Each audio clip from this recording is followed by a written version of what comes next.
Pride and Prejudice by Jane Austen, Chapter 54. As soon as they were gone, Elizabeth walked out to recover her spirits, or in other words, to dwell without interruption on those subjects that must deaden them more. Mr. Darcy's behaviour astonished and vexed her. "Why, if he came only to be silent, grave, and indifferent," said she, "did he come at all? She could settle it in no way that gave her pleasure. He could be still amiable, still pleasing to my uncle and aunt when he was in town, and why not to me? If he fears me, why come hither? If he no longer cares for me, why silent? Teasing, teasing man! I will think no more about him." Her resolution was for a short time involuntarily kept by the approach of her sister, who joined her with a cheerful look which showed her better satisfied with their visitors than Elizabeth.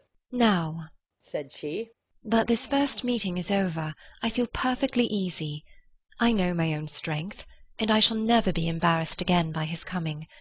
I am glad he dines here on Tuesday. It will then be publicly seen that on both sides we meet only as common and indifferent acquaintance." "Yes, very indifferent indeed," said Elizabeth laughingly. "Oh, Jane, take care." "My dear Lizzie, you cannot think me so weak as to be in danger now." "I think you are in very great danger of making him as much in love with you as ever." They did not see the gentleman again till Tuesday, and Mrs. Bennet in the meanwhile was giving way to all the happy schemes which the good humour and common politeness of Bingley in half an hour's visit had revived. On Tuesday there was a large party assembled at Longbourn, and the two who were most anxiously expected, to the credit of their punctuality as sportsmen, were in very good time. When they repaired to the dining-room, Elizabeth eagerly watched to see whether Bingley would take the place which, in all their former parties, had belonged to him, by her sister. Her prudent mother, occupied by the same ideas, forbore to invite him to sit by herself. On entering the room he seemed to hesitate, but Jane happened to look round and happened to smile. It was decided. He placed himself by her. Elizabeth, with a triumphant sensation, looked towards his friend. He bore it with noble indifference, and she would have imagined that Bingley had received his sanction to be happy, had she not seen his eyes likewise turned towards Mr. Darcy with an expression of half-laughing alarm. His behaviour to her sister was such, during dinner-time, as showed an admiration of her, which, though more guarded than formerly, persuaded Elizabeth that if left wholly to himself, Jane's happiness and his own would be speedily secured. Though she dared not depend upon the consequence, she yet received pleasure from observing his behaviour. It gave her all the animation that her spirits could boast, for she was in no cheerful humour. Mr. Darcy was almost as far from her as the table could divide them. He was on one side of her mother. She knew how little such a situation would give pleasure to either, or make either appear to advantage. She was not near enough to hear any of their discourse, but she could see how seldom they spoke to each other, and how formal and cold was their manner whenever they did. Her mother's ungraciousness made the sense of what they owed him more painful to Elizabeth's mind, and she would at times have given anything to be privileged to tell him that his kindness was neither unknown nor unfelt by the whole of the family. She was in hopes that the evening would afford some opportunity of bringing them together, that the whole of the visit would not pass away without enabling them to enter into something more of conversation than the mere ceremonious salutation attending his entrance.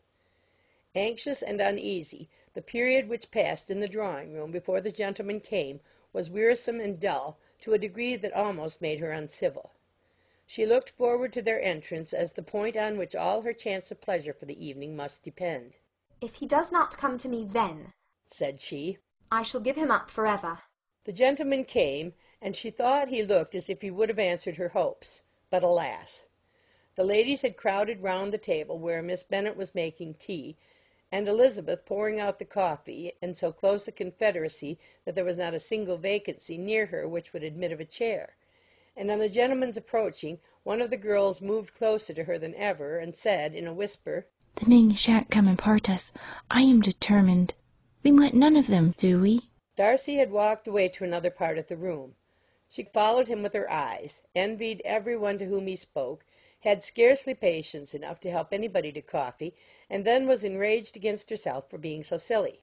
"A man who has once been refused! How could I ever be foolish enough to expect a renewal of his love? Is there one among the sex who would not protest against such a weakness as a second proposal to the same woman? There is no indignity so abhorrent to their feelings.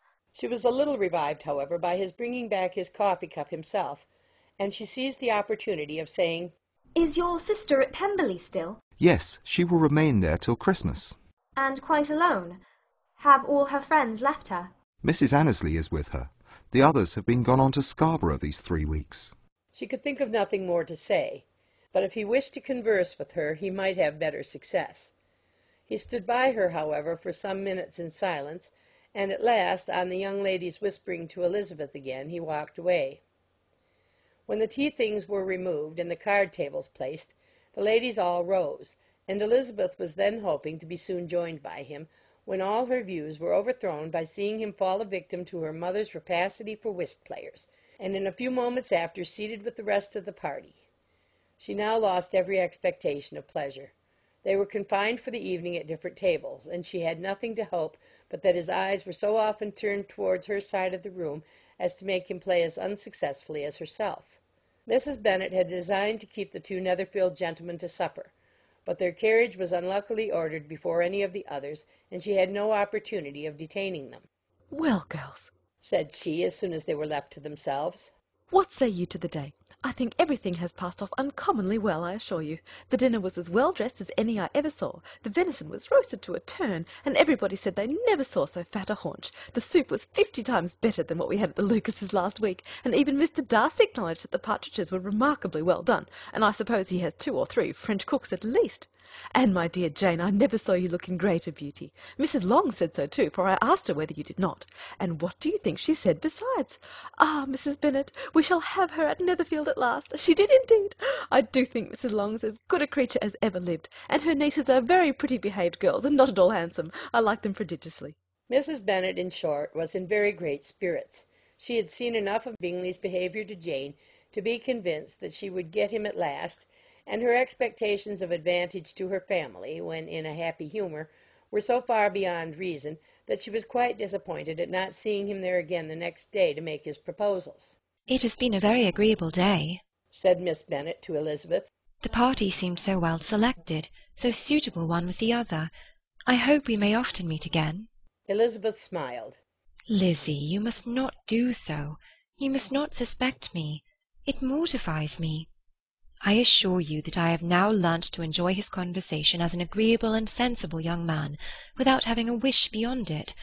I am perfectly satisfied, from what his manners now are, that he never had any design of engaging my affection. It is only that he is blessed with greater sweetness of address, and a stronger desire of generally pleasing than any other man." "You are very cruel," said her sister. "You will not let me smile, and are provoking me to it every moment."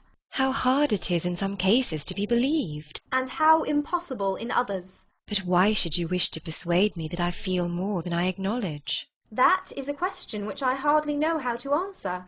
We all love to instruct, though we can teach only what is not worth knowing. Forgive me.